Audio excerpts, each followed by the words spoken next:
Before I start, I thought I would give a very brief intro on the market context. I don't think you need me to cover the fact that we're in a rather benign economic environment. We've seen values falling, you all know that. You probably know that most of that, but I thought it would be useful to set the scene. We're seeing the deleveraging process, certainly in the UK and Ireland and across Europe, continuing rather slowly. Some people will say it's a rather painful process, but it's happening.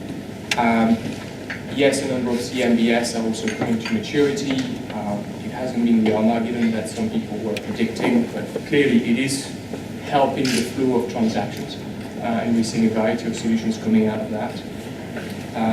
A more recent theme, perhaps certainly a theme that's gathering momentum, is around an increasing number of non-performing loans transactions happening. RBS were the first one to open the dent a couple of years ago. Clearly Lloyds is out there with a series now, AIB, and we'll have other names, and we certainly know a few more in the pipeline that are thinking about it. That, I think, is probably something worth exploring a bit more in the Q&A as to where the opportunities are in this context. And the other point is, which is probably the good news, is we are seeing a number of new lenders coming to the market, pension funds, senior debt funds. That's helpful. But as I was discussing with a banker this morning, it is quite a small volume in the grand scheme of things.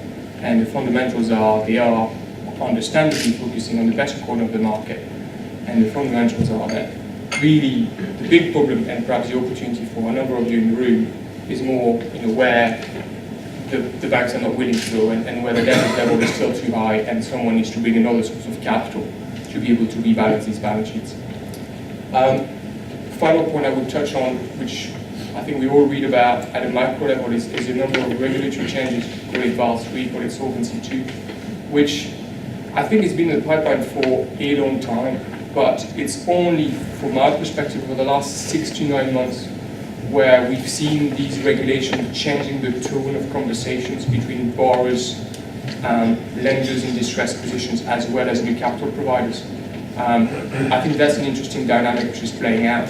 The bankers are much more conscious of the cost of holding distressed loans, and therefore much more willing perhaps to implement solutions that involve new capital, which means that they need to market their balance sheet a lot faster than perhaps they have done previously.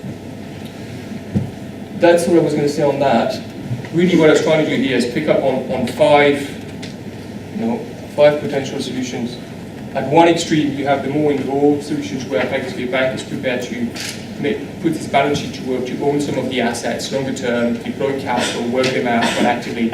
At the other end of the spectrum, you're looking at banks trying to exit their position quite quickly. The first one, which is at the extreme, and we haven't seen many of those, but we keep referring to the same example, which is RBS teaming up with Patron Capital to acquire a portfolio of hotels.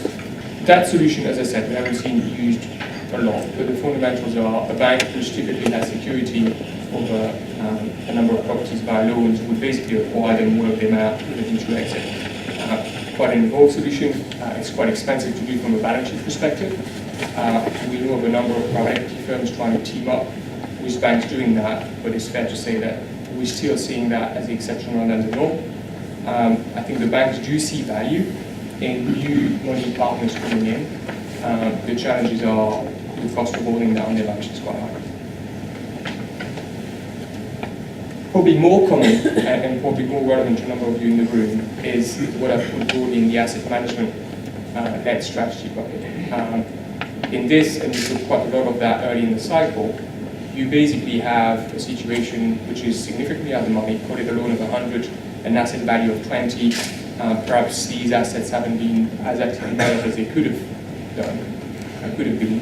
And someone takes a view that over a 3-year period, that 20 can be made to be 50. It just needs a new pair of eyes with a different infrastructure. There's quite a well-known case called Talisman 7, which is a CMBS that Alpha Phillips was special servicer, where basically they got appointed, CR got appointed to implement a specific business plan, to wind down the position, with clear incentive to maximize income and value for the benefit of the noteholders. Debt for equity swaps. In the property world, in truth, compared to other corners of the market, we haven't seen much of it. we've seen quite a lot of it on the tenant side. NCP, Travelodge was a form of it. There wasn't a huge amount of debt written off. And basically, in the circumstances, the bank is willing to take a hit, to take some of their haircut. There is more of that to come. The fundamentals are a number of banks are not willing to generally have ordinary share capital, but they are willing to take up other upside instruments. So we see that to continue. Recapitalization, now that's quite interesting. That's, again, coming back to the point I made about changing regulatory environment. We are seeing these kinds of solutions gathering momentum. It's now often used when you have a maturity coming in a fund or a borrower which still have significant or some equity value. We've seen a number of proposals and actually actively working on a number of them where a new capital provider comes in, injects a significant amount of cash to pay down the debt, preferably to bring it on a market-facing term with the incumbent lender.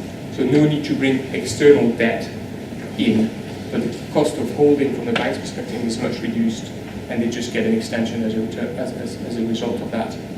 I think this is going to be quite a big theme over the next 12 months, certainly. Well, I hope so, because we've been working on a number of them. And I think that will be quite interesting how that plays out. Some banks would be willing to consider a haircut in that context and effectively mix that up with a debt by equity swap and try and get some upside instrument. But that's quite a quick way of making sure balance sheets get recycled and the cost of capital reduces. Last one is I guess, the situation where perhaps people have run out of patience or the banks do not see value in holding the assets longer term. I've put in the slide a sell out of enforcement. I think that's probably slightly misleading. It's a short-term exit, which can be a sell by the borrower consensually, to the extent purchasing can be done consensually when there is no equity value, a sell out of an insolvency process of a sort, or a sell of the loan, which is a number of the NPL transactions we've seen, where basically the bank pass on the responsibility of realizing value to another party. An interesting anecdote is the number of situations we've been involved in where the sale is meant to be done consensually, haven't quite worked to plan. And I think there are several reasons of that, and the criticism of anybody involved is either the market from people thinking of buying these assets do not believe the borrower can generally transact, and that has a serious impact on the level of market interest. And recognizing a few of you in the room, I know a few of them, that's all very interesting, but that won't transact, so I won't be interested. Another layer of complexity is even if a buyer can be convinced that the borrower can transact, at the last minute the borrower may change their mind that it won't be done consensually, and quite quickly the lenders end up in some form of insolvency process. And in truth, actually we've seen a lot of market interest in insolvency processes. A lot of people are very nervous. The banks were very nervous at the beginning of the cycle about, well, if it's an insolvency process, it's distressed. You know what? It is property. And in truth, whether the borrower is distressed and whether the balance sheet is or whatever, the property is a property and the property doesn't change whether it's an insolvency process or not. On the whole, there'll be exception to that rule. And I think the market also recognizing that when you have an insolvency practitioner in front of you, this person should be able to sell. And therefore people probably put a bit more effort in recognizing that there is greater certainty in execution.